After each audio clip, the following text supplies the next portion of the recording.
अस्सलामुअलैकुम दोस्तों, कीअं आहियो तव्हां? उम्मीद आहे त सभु ख़ैरियत सां हूंदा। मुंहिंजो नालो आहे मौज़म जमाली ऐं तव्हां ॾिसी रहिया आहियो MJ ऑफिशियल यूट्यूब चैनल।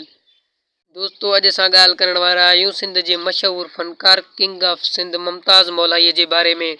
दोस्तों, कुझु ॾींहंनि खां वठी किंग ऑफ सिंध मुमताज़ मौलाई जी तबियत तमामु घणी ख़राब हुई। दोस्तों, मुमताज़ मौलाई जे परिस्तारनि खां दुआ जी अपील कजे थी।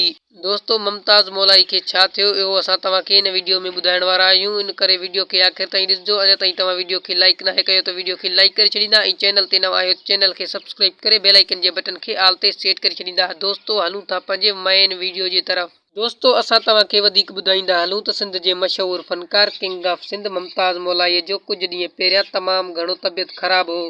दोस्तों, मुमताज़ मौलाई खे कुझु ॾींहं पहिरियां तमामु घणो बुखार हो। जॾहिं इस्पताल वियो त उते हुन जो तबियत अञा बि वधीक ख़राब थी वियो।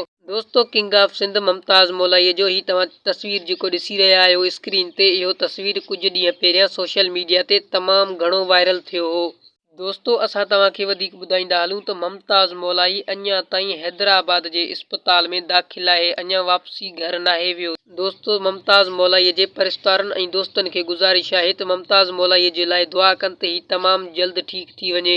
दोस्तों, उम्मीद आहे त असांजो इहो नंढिड़ो वीडियो तव्हांखे पसंदि आयो हूंदो। जेकॾहिं पसंदि आयो आहे त वीडियो खे लाइक करणु न विसारींदा ऐं चैनल ते नवां आहियो चैनल खे सब्सक्राइब करे बेल आइकन जे बटन खे ऑल ते सेट करे छॾींदा। दोस्तों, तव्हांजो फेवरेट सिंगर केरु आहे इहो असांखे कमेंट जे बॉक्स में लाज़मी ॿुधाइजो। ठीकु आहे, माशाअल्लाह दोस्तों।